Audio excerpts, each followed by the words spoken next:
You're listening to Gift Biz Unwrapped, episode 184. I called my husband and I said, hey, we need to come up with a business. Attention gifters, bakers, crafters, and makers. Pursuing your dream can be fun. Whether you have an established business or are looking to start one now, you are in the right place. This is Gift Biz Unwrapped, helping you turn your skill into a flourishing business. Join us for an episode packed full of invaluable guidance, resources, and the support you need to grow your gift biz. Here is your host, Gift Biz gal, Sue Monheit. Hi there, it's Sue, and thank you so much for spending a little bit of your time with me today. I have a special announcement for any of you in or around the Atlanta area. On November 8th through 11th, I'm going to be at the Ultimate Sugar Show. What fun to be around bakers of all sorts, professionals and those who are just starting their business in baking. If you're in the area, I do hope you join me there. We're going to be exhibiting as the Ribbon Print Company, and I'm also going to be conducting a class. It's called Don't Be Vanilla, Stand Out in Your Market. You can get all the information about the show, register, and apply for classes at www.ultimatesugarshow.com. I hope to see you there. I also want to make sure that you're familiar with my free Facebook group called Gift Biz Breeze. It's a place where we all gather and are a community to support each other. I've got a really fun post in there that's my favorite of the week, I have to say, where I invite all of you to share what you're doing, to show pictures of your product, to show what you're working on for the week, to get reaction from other people, and just for fun, because we all get to see the wonderful products that everybody in the community is making. My favorite post every single week, without doubt. Wait, what? Aren't you part of the group already? If not, make sure to jump over to Facebook and search for the group Gift Biz Breeze. Don't delay. Come join us in Gift Biz Breeze today. The announcements are all over. Let's dive into the show.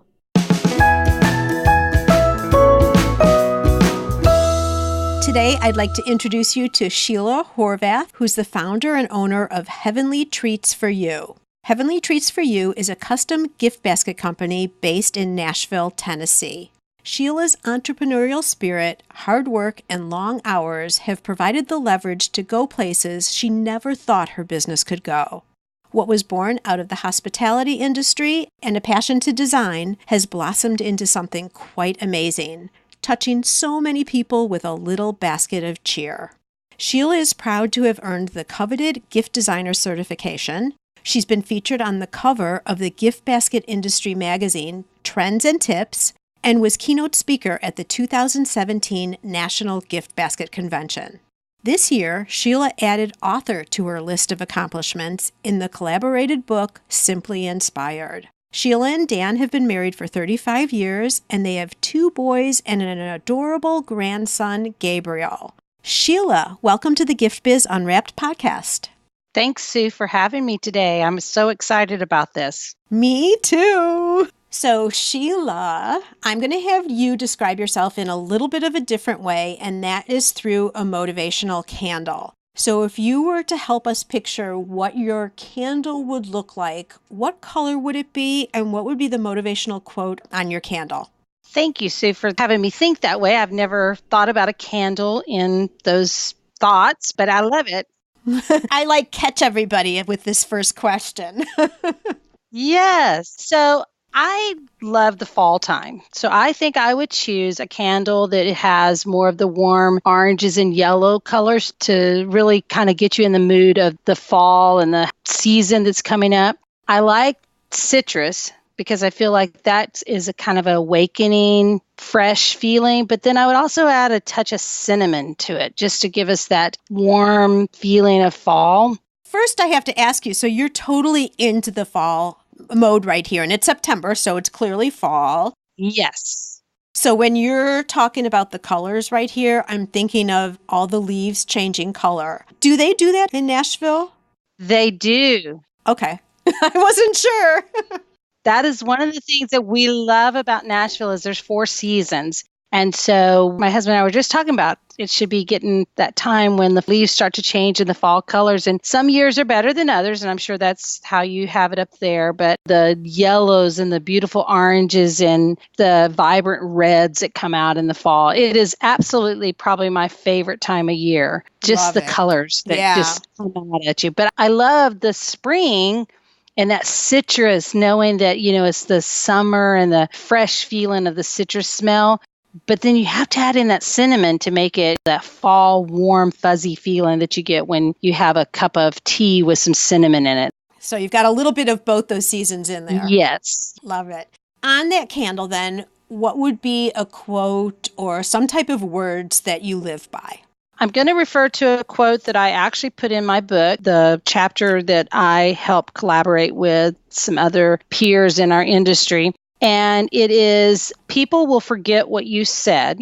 People will forget what you did, but people will never forget how you made them feel. And that was Maya Angelou, I think is how you say her name. Right. And when I read that the first time, that really spoke volumes to me because that's exactly how I feel about my business. Our first thought when we created our business was we wanted to wow people. And what better way to make them feel loved, thought of, just that feeling of being able to open up a gift and have that wow feeling that someone really did care enough to send me this. So I just thought that quote speaks volumes for our company. Totally aligns with your company overall, for sure. Let me take you back now, Sheila, to when you were thinking about a company. So before Heavenly Treats for You even started, how did you narrow in on this as being your business? That's a really interesting question because as a stay-at-home mom, because at the time I had 2 boys and they were 10 years apart, so we were in different kind of mentalities. That had to be challenging because you're raising then 2 different age groups at the same time. Yes, it was interesting. Throughout both of their childhoods, I had been a volunteer at the school. I was on the PTA board, and it seemed like I always got the positions where I had to provide gifts for the teachers. And so the last position that I held there was the president, and we had to do all these gifts for all the staff. And so I joked with my husband now that, all those times that we put those hundreds of bags together with little goodies and ribbon on them, that was just setting me up for this business. The way the business actually came about was I did a ministry at our church where I helped with gifting for visiting ministers and guests that would come through our church for services and things. And so I took a basket to a hotel. And it was just filled with lots of little goodies and snacks and fruit and waters and things that I thought if I was at a hotel, I would want to get. And the general manager happened to be at the front desk and said, "Who does y'all's baskets? Because these are absolutely gorgeous." And it was actually the church secretary that took it. And she said, "Well, it's a lady in our church and, I'll let you know her name." And she said, "Well, does she have a business card?" And so immediately the girl calls me and says, "Hey, we need a business card from you." And I'm thinking, what? And you're like, what? Yeah, I did it. I said, "You're kidding me, right?" And she's like, "No, you need to come up with a business." So I called my husband and I said, "Hey, we need to come up with a business." I always had that entrepreneurial spirit. I mean, I remember one time I was making baby clothes, little bibs and things that had the fruit and veggies on it and came up with this whole little clever thing.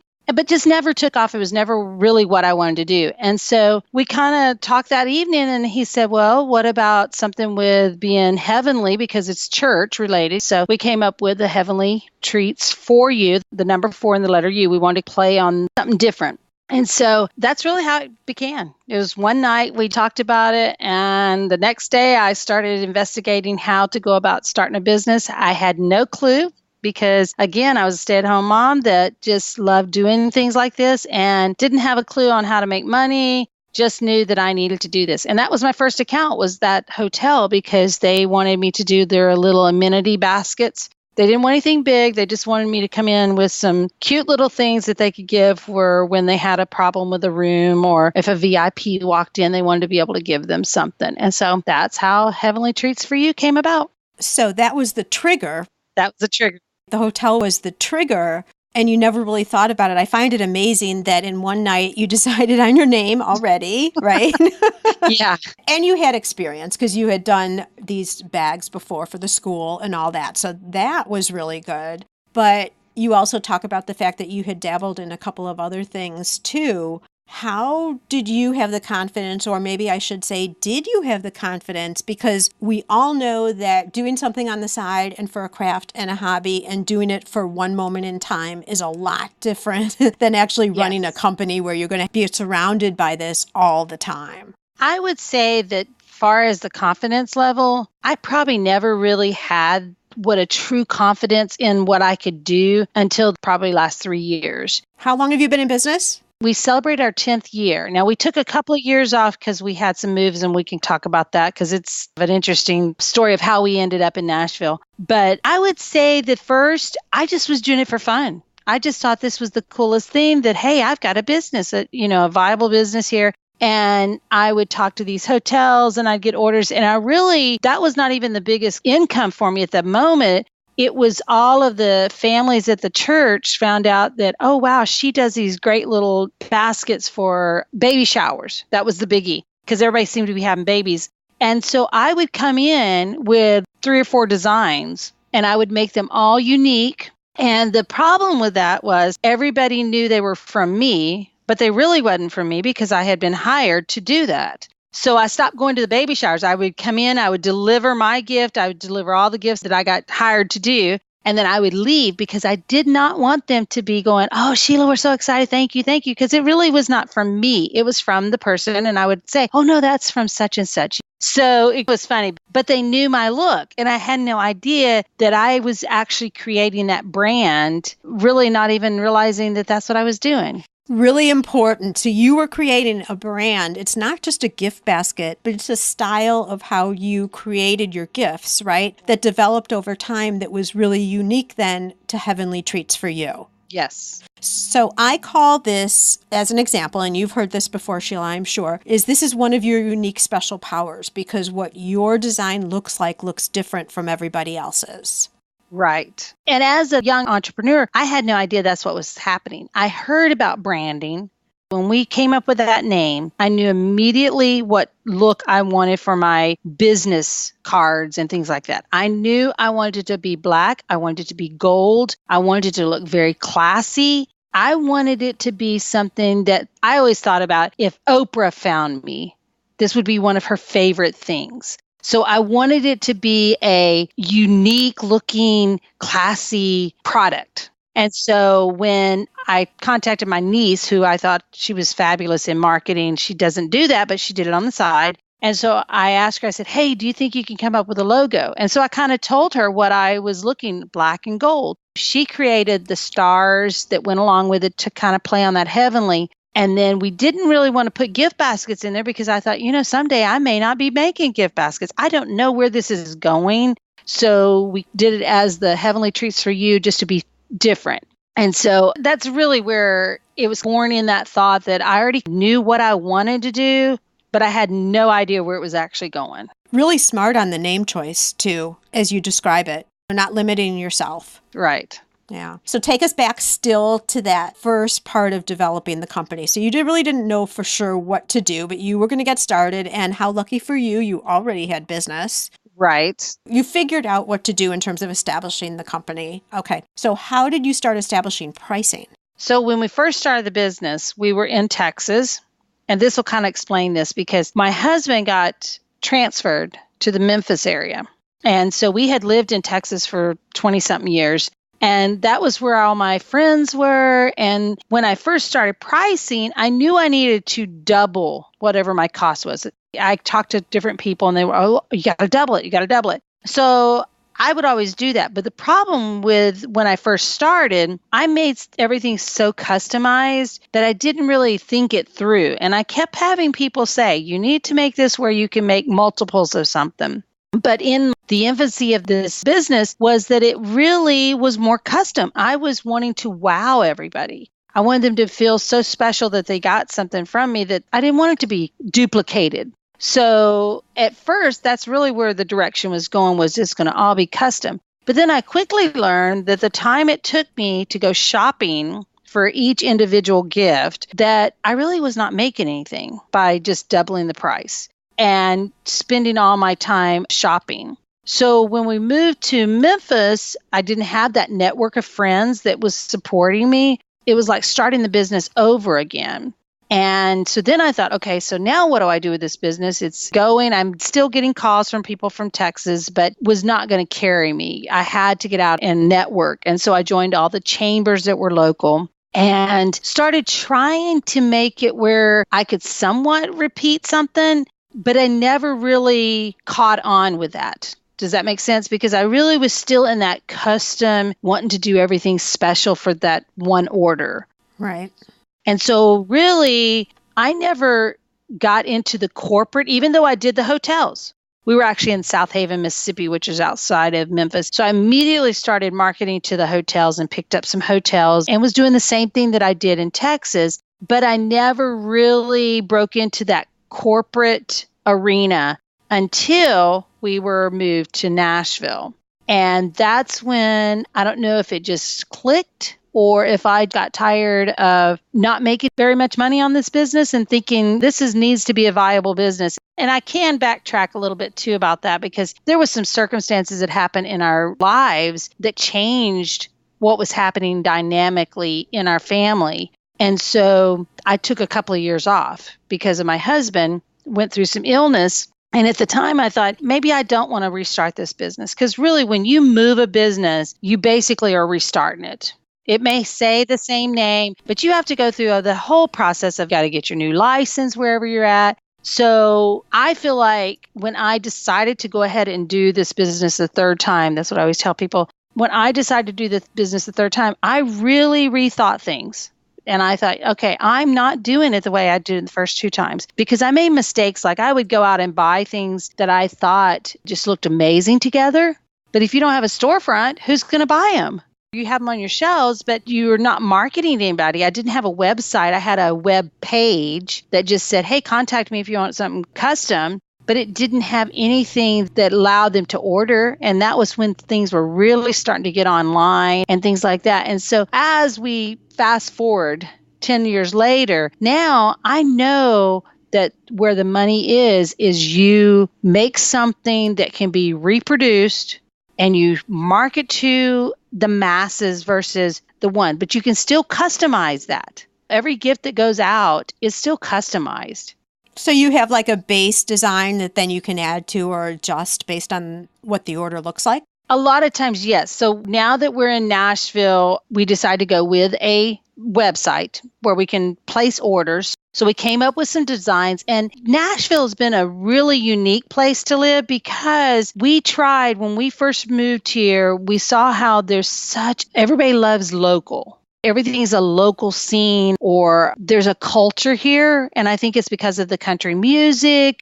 Hospitality is big here. So we really tried to focus on what makes Nashville unique. And so we pulled in some of the local products. They're big into Jack Daniels because, Jack Daniels is made here. They're big into the Goos and the moon pies and the things they're proud of their products, I guess is what I'm trying to say. And so we pulled those into our designs and we came up with things that really spoke about Nashville. And then we started marketing to people that are having guests come to Nashville. So therefore, we're marketing to that tourism, and there's still a huge market that I haven't even tapped into for that. But we tried to figure out something that would make us stand out.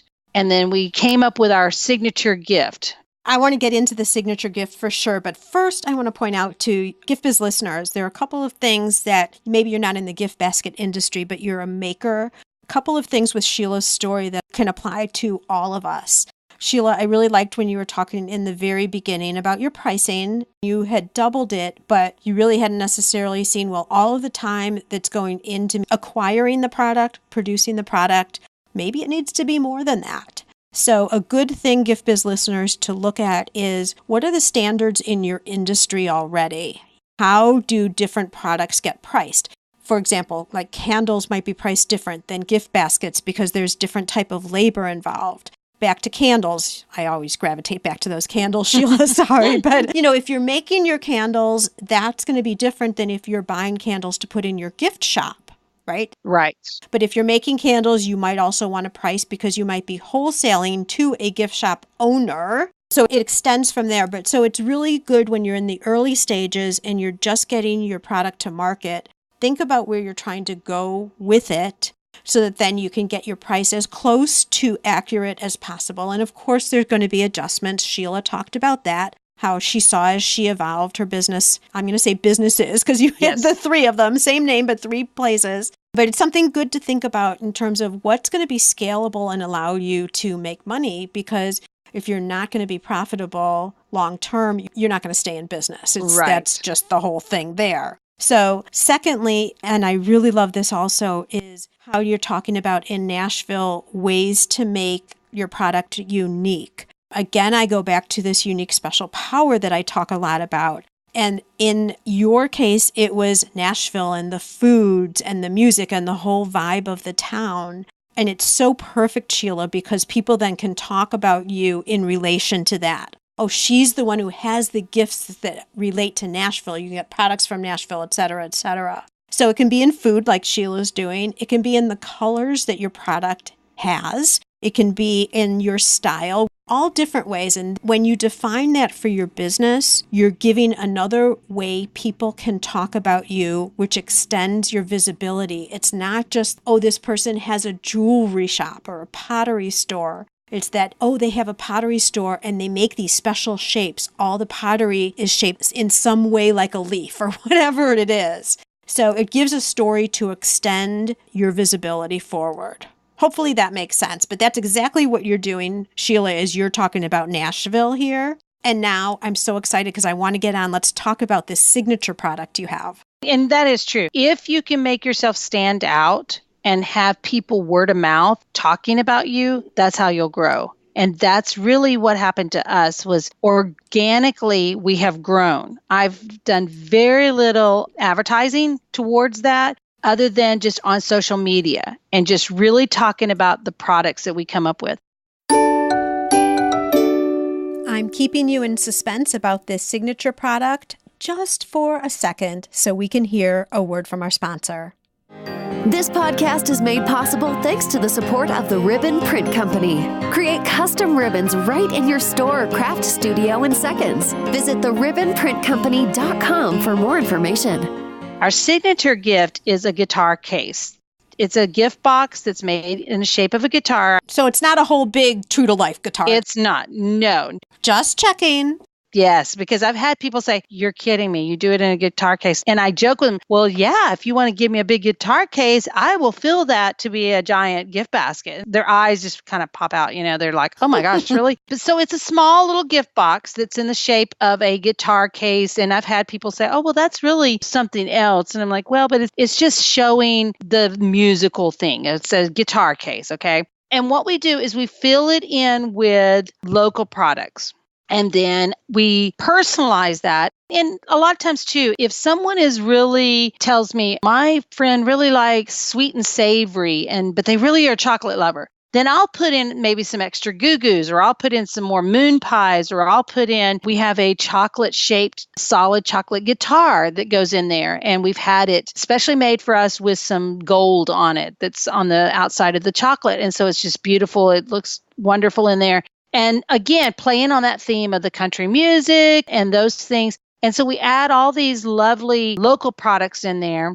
And then we enclose it. Of course, if it's being shipped, we shrink wrap it, obviously, to make it protected. But we ship these all over the 48 states and then deliver them here to the hotels with cello and a big bow on it. And 99% of the time that they go out, and I will say 99 because there is occasional when somebody will say, no, I don't want any personalized ribbon on there. But we're a big ribbon printing company and love it. Would stand by it. I mean, I don't know what I'd do without my ribbon print machine, but actually I have two. And so I would put welcome to Nashville or congratulations on your wedding. We've used them for weddings. We've used them for welcome gifts. We've used them for sympathy gifts, birthdays, you name it. The guitar case has gone out with something in it from Nashville. And it became our signature gift. And that's why we were actually featured on the magazine, our industry magazine, because I took an item that made sense in our city and took it and made it to be a signature gift that speaks about us. I would say, again, 90% of the time, if we give out a door prize to someone, it's usually in our guitar case because that's what they're expecting. They want to have something that talks about us. That's our signature gift. So your business overall being 100%, what percentage of gifts are guitar cases, guitar case boxes? Sue, that is a great question. I would love to say that it was 50%, but we've actually, I'm going to say probably what is surpassing my guitar case. And I would love to do the guitar cases all day long because they're fun to put together. Probably our best seller is our gable boxes. And again, we took Nashville, with the thought of Nashville, we took a craft gable box. And I don't know if everybody knows what a gable box is. No, let's describe it. So a gable box is a box that's like a 6x4 and about 6 inches tall, has little handles, little flaps that kind of fold in. And the handles, they all connect and close up. So then it becomes a handle like a lunch box that you could maybe envision with the handle on top. And so what we do is we pack this little gable box, and it works wonderful for hotels. It works for clients coming in from out of town. And really, it's just a small little taste of Nashville. We've got Snack Pack of Nashville. We've got Taste of Nashville. We name them all different kinds of names. And basically, we just put in some sweet and savory and some moon pies and some Goos. And again, usually our chocolate guitar gets in there somewhere or another. And we have a postcard of the city. So I wanted it to be where people that are traveling, maybe they don't want the guitar case because and I do get this a lot of times, they'll say, well, they're flying, maybe they don't want to do the guitars. But I will tell you, I have checked in with the hotels to see if they're getting left. And I have yet to have someone say, oh yeah, the guitar case was left. If you do a gift basket and you take a physical basket, they're going to get left. They're not going to try to pack those things and try to fly with them. But somehow or another, that guitar case usually gets home with them. That's funny. But the gable box, it's more of you could throw it away, but you can take the postcard off. So there's a little souvenir and then all these little goodies that come in there. And then, of course, we personalize it with their logo or their Welcome to Nashville, Jane Doe, or whatever the name is. I did do kind of a rough estimate last year, and it was the gable box that actually surpassed our guitar cases. But this year, it may be kind of running neck to neck, but I still think the gables has probably passed it because we've gotten quite a few orders of those lately. But you've demonstrated the example that I was hoping would happen. And that is that your signature gift doesn't necessarily, it for sure doesn't mean that that's all you do, but it also doesn't need to be the most that you do either. What it is it's something that represents, falls in line with the brand, and it provides something to talk about in relation to your business. That's the whole point. Yes. And I think it draws them in because once I get to talking to people, I may suggest the guitar case or I may suggest the gable. But sometimes they'll say, that's not quite what I want. Well, I love that too, because I have some really unique containers because we've made ourselves known to not have your typical baskets. So we've come up with some unique repurposed containers that are trays that are made of wood. And again, when I go to market, I'm looking for things that to me speaks of Nashville. Now, I don't necessarily do all my business in Nashville because I'm shipping to all kinds of states, the 48 states. But I want when somebody sends something, they're sending it from Nashville. So chances are that gift's going to have some Nashville products in it. So I tend to lean towards what do I think describes Nashville when I pick containers and things like that. Mm-hmm. I would also imagine that over time, you've gotten to know your customer better. So there was probably a point where you went off and you were buying things that didn't necessarily work. And now every year, probably, you know more and more about your customer. And my guess is that the customer also changes over time. They do. And this year is going to be a really interesting year because we've been in business. We're going into our 4th year.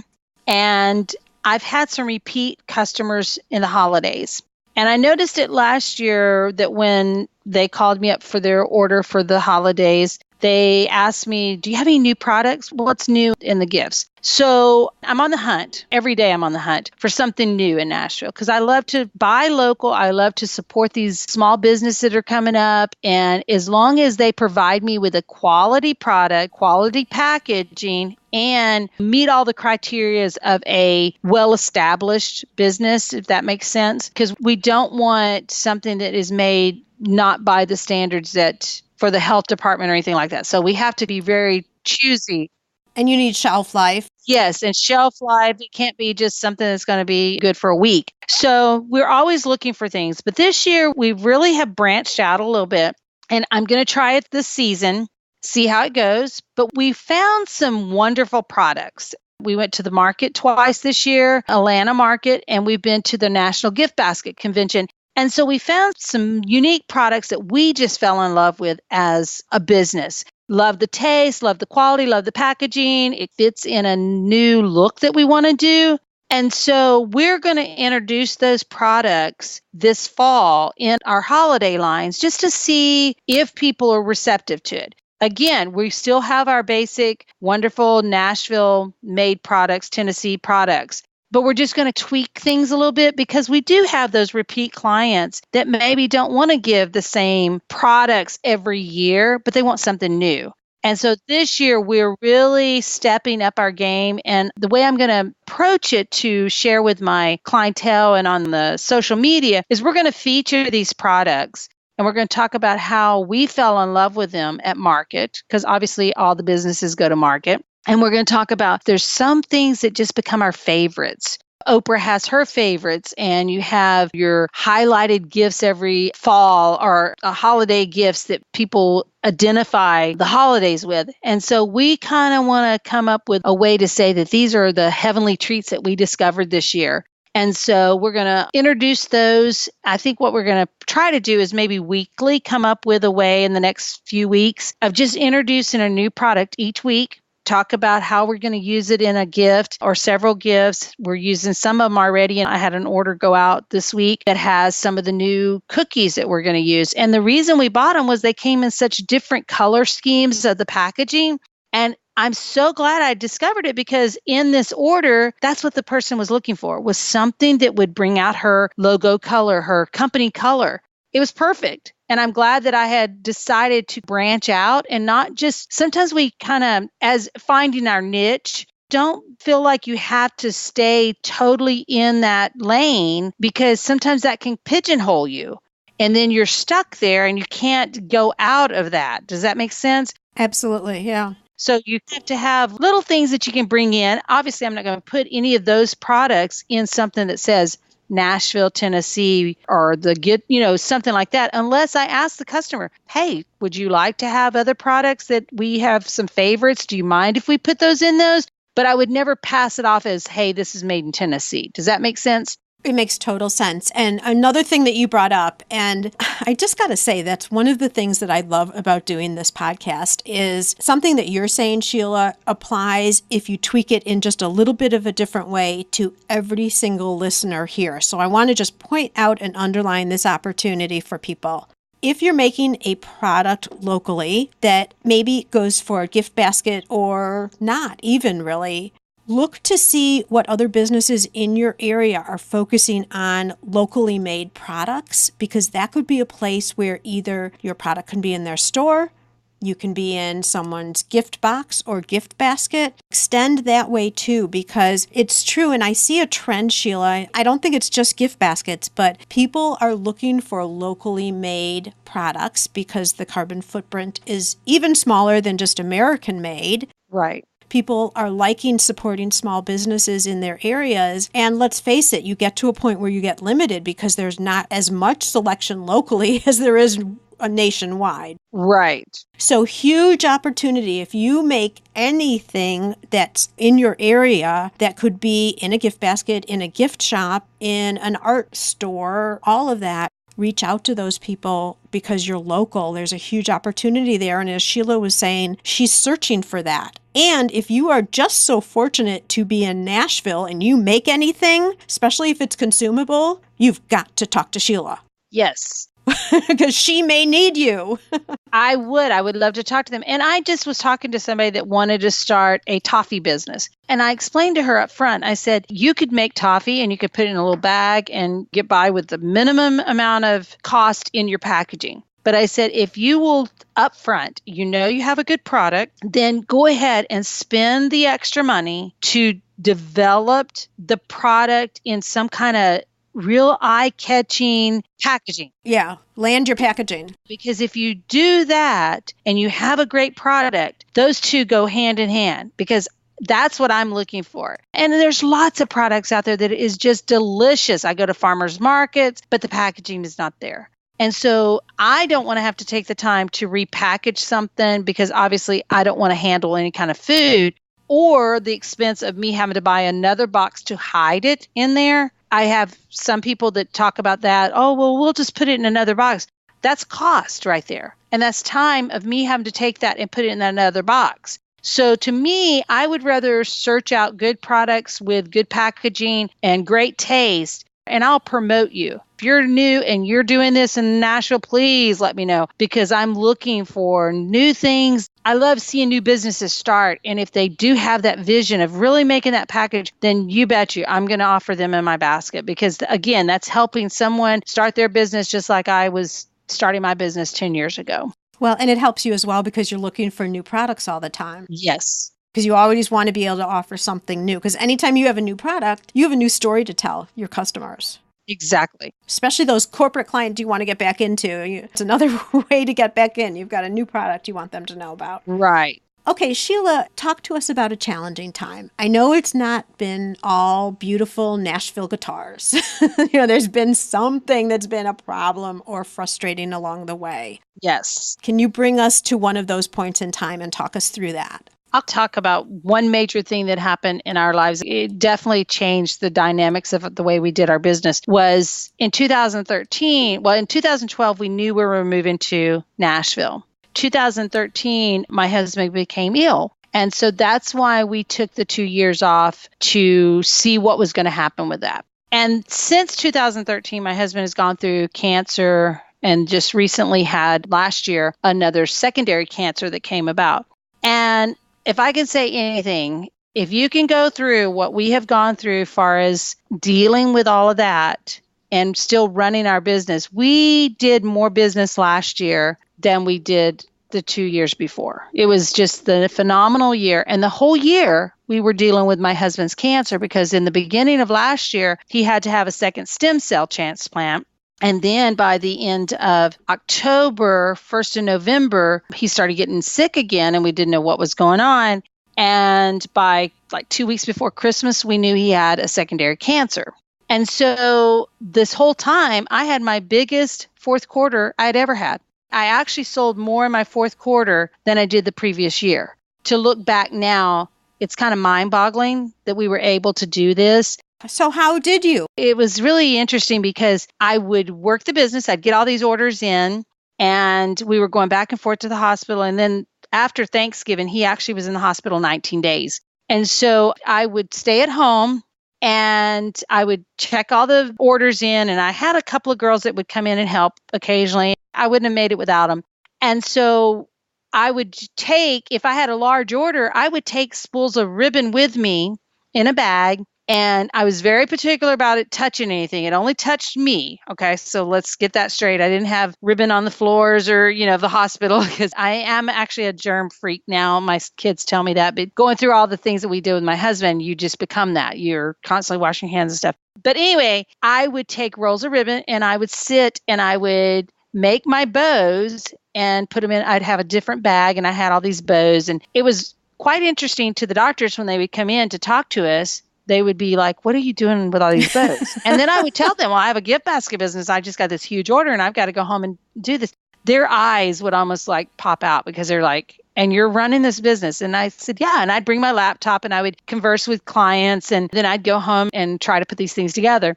And of course, Dan was supportive of that all the way. He was very supportive. He just has been amazing. He actually, through it all, he has been probably my best cheerleader, always telling me you can do great things, because we've just always been that way. 35 years of marriage, you come to know each other very well.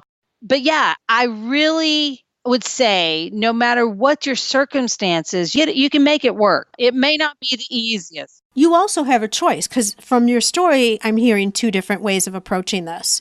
The first time you took 2 years off because you felt you needed to. Yes. Which, when you have your own business, you can do that, right? You take a step back in your business a little bit. Andy Malone talks about that in her episode. I'll have to connect that up in the show notes, but she's talked about that a little bit too. Life situations, let's face it, we all have it. Sometimes you do need to disconnect. It's just the right thing for you. But so Shelia, you've done both, because you did it one way, and then most recently you kept going through it, and look at the results that you're talking about. Right. And I will say the 2 years we took off was actually the transitional time anyway, because my husband was already working in Nashville and I was in Memphis area trying to get the house sold. So I was working the business, but it was never that period of the time. You were going to be closing down there anyway. We were closing it down. It was never a successful area. It was just, I don't know why it never connected, but we never really felt like we were very successful. And we were there 3.5 years. And so I was able to, he got sick in February. And this is how crazy it was, because I kind of knew we were going to be moving. I thought was going to move in October, because we just thought we'd sell our house really quick and just get relocated. But God always has a plan. And that's what I always talk about, is his plan was not our plan at that time. And so we were able to just back up the dates and close the business as of the end of that year, because I never got an order the first of the year, which I thought was really crazy, because it was around Valentine's. And I really hadn't told a whole lot of people that I was going to be leaving. But it just was one of those things that it was all orchestrated, I think. And so when Dan got sick, then my focus was, because this was very life-shattering news we got. We had no idea that he had cancer, and no idea that he was going to have to learn to walk, because he had surgery from a spinal tumor on his spine.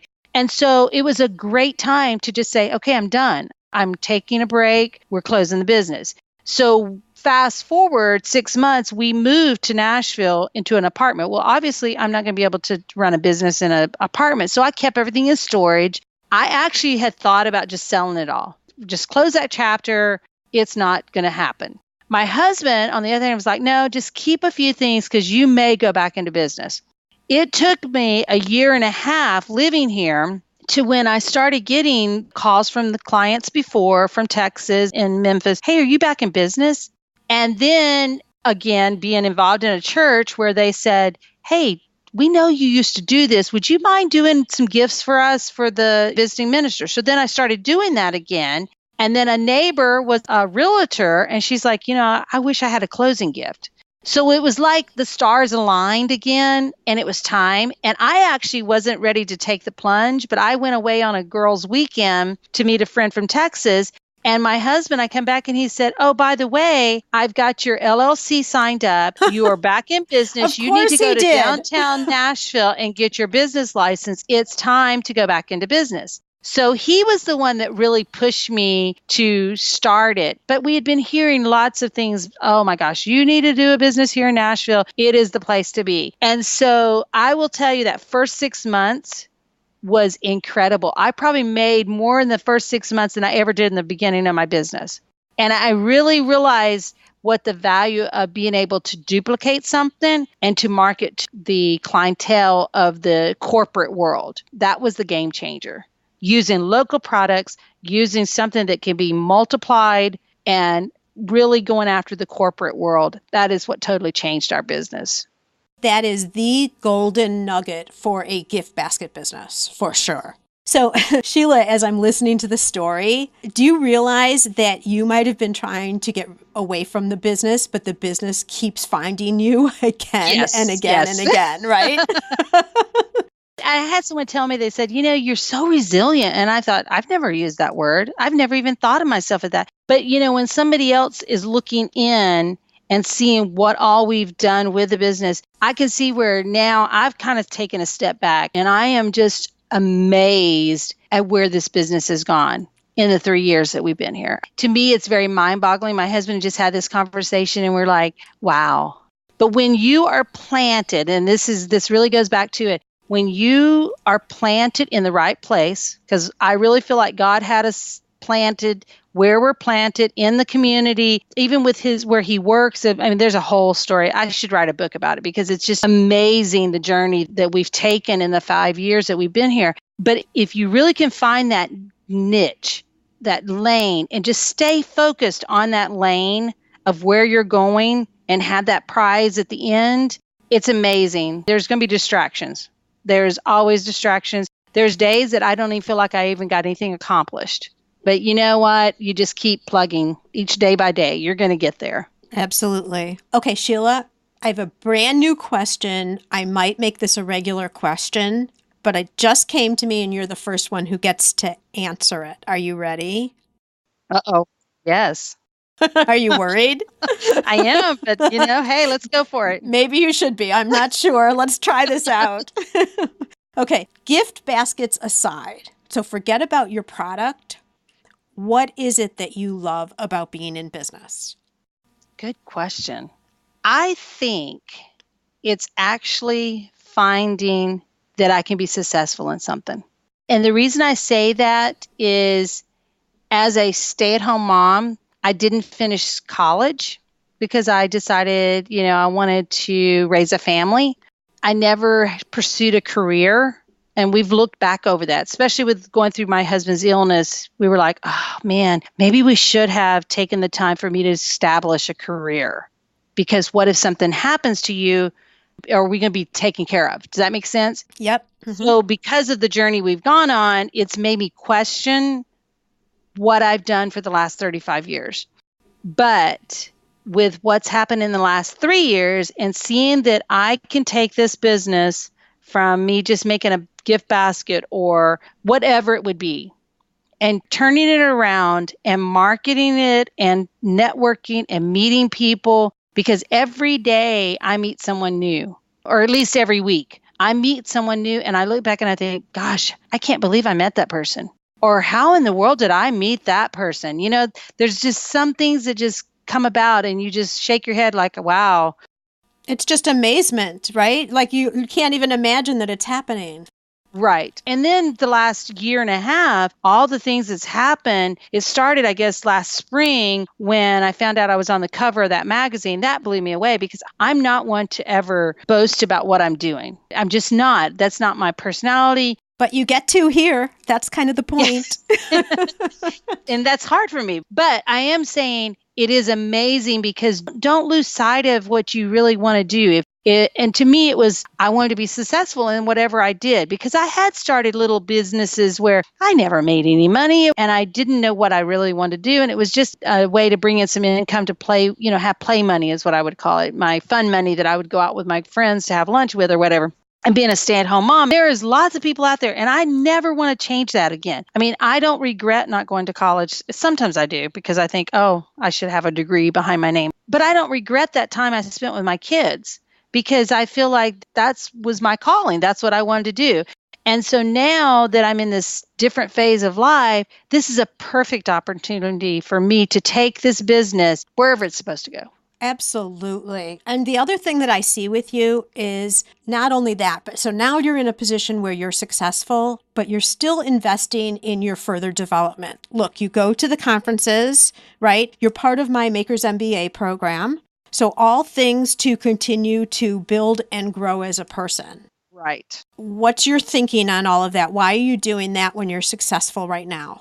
I feel like there's always something new to learn. And I'll go back to one thing that happened to me that I think was a game changer. When I decided to do that third time, jump in again, of course, my husband pushed me for that. Within a month of that, when we decided, there was the convention for the National Gift Basket. And I was not going to go because I thought, I don't have the money to do that. It was like, I just started this business back up. But my husband was like, you know what, go. So I thought, okay, I'm going to have the opportunity to go talk to all these successful people. And of course, everybody was excited to see me back because I had made some really lifelong friends there.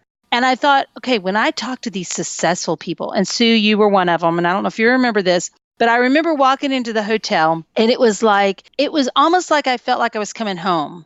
I do remember. There was people in the lobby sitting, and they jumped up, and they're like, oh my gosh, Sheila. And then there was Terry, and there was you, and I'm trying to remember who else, Claudia. And we all went over and had lunch. Yes, you were over there. It was before the conference, yeah. It was before the conference. And I remember you guys just kind of wrapped. It was like I was being wrapped in love from you guys. And it had been such a, I guess that was in 2015 when we started it. I think that's right. But it was such a period of time where I was tired. I mean, we'd gone through this craziness with my husband. And I don't know, it's hard to describe, but it was just this, like you're coming home, like a reunion. But one thing I'll never forget is I decided, and I don't remember if it was something that I thought about on the flight over, because it's a long flight over to, where were we? Las Vegas, I think is where it was. And so, but I thought, I'm just going to ask everybody if they had an opportunity to start their business a third time, like I'm doing, what would you do different?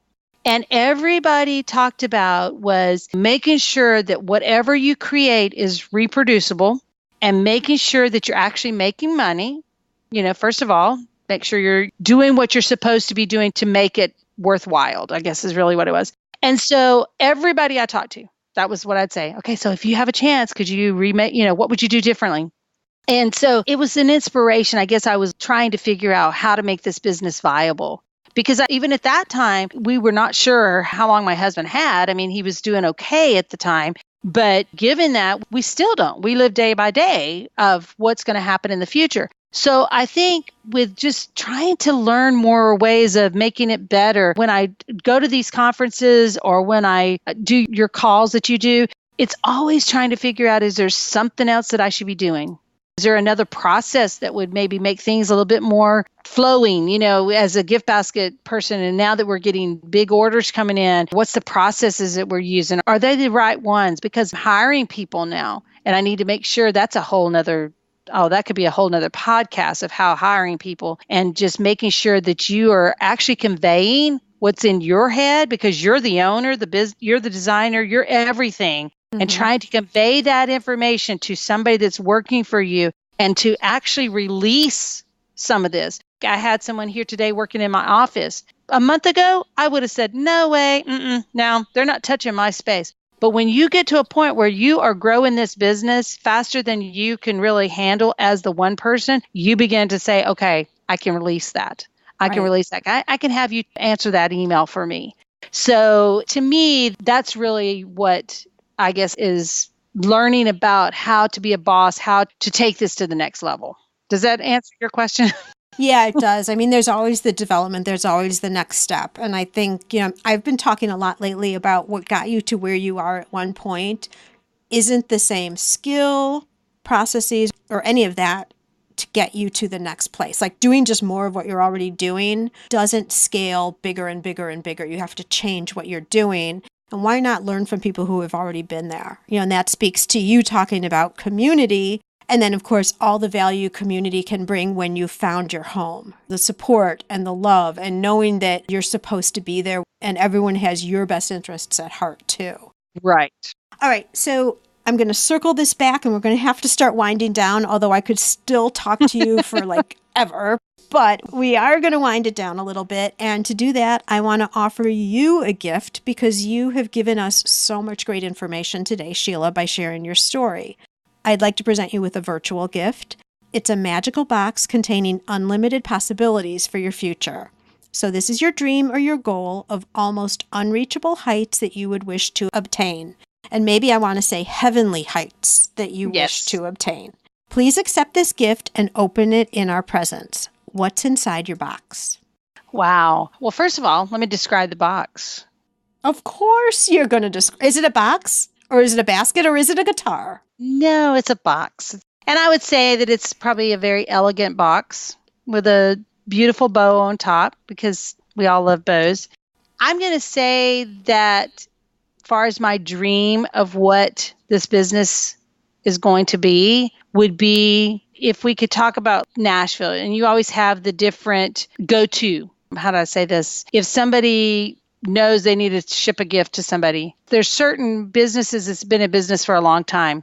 My goal and my dream would be to be that go-to basket. So the one that everyone defaults to, everybody knows, and it's just an automatic, well, that's who you're going to go to. Yes. Well, it means you're going to need more employees too, Shelia. Exactly. So you're going to have to think about that a little bit.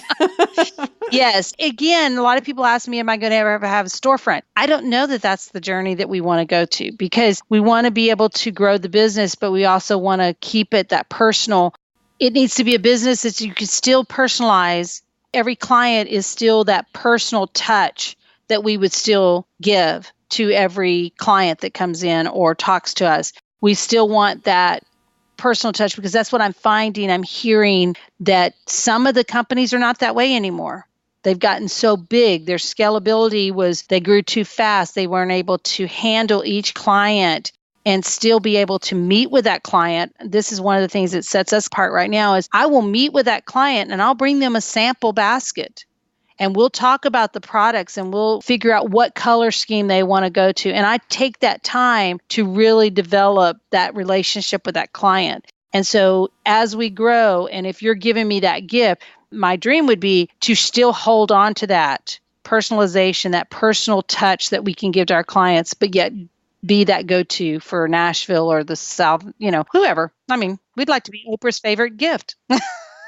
Right. You said that a couple of times, that's good, because that's putting it out there. So that's perfect. And, you've alluded to this whole idea of customization, not customization, but growing, but staying personal. And the very first step to doing that is recognizing that that's what you want. Right. You could lose it so quickly if you hadn't already defined that was something that you guys hold close as a real value for the business. Right. Okay, so Shelia, how can our listeners get in touch with you if they want to know more about you or your business? Well, they can find us by Facebook. We are Heavenly Treats for You. I believe it's just Heavenly Treats for You. And then we're on Instagram, Heavenly Treats for You. Our website is HeavenlyTreats4U, the number 4, the letter U.com. Well, Shelia, thank you so much. I really appreciate your taking the time, sharing your story, both from the business end and adding in the personal, because let's face it, none of our businesses are just one or the other. They're all part of our life. So it mingles together, even though sometimes we all think that we can keep it separate. It just doesn't work. But you've shared so many great things. So thank you so much. I really appreciate it. And I'm going to just say, may that Nashville guitar gifting carry on. Yes. Thank you, Sue, for having us. We appreciate it.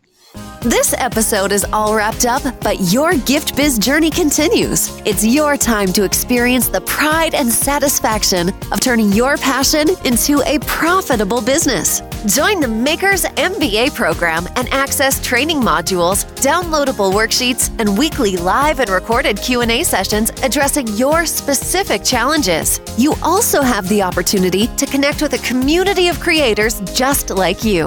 Head over to giftbizunwrapped.com/makersmba to join today. And until next time, happy business crafting.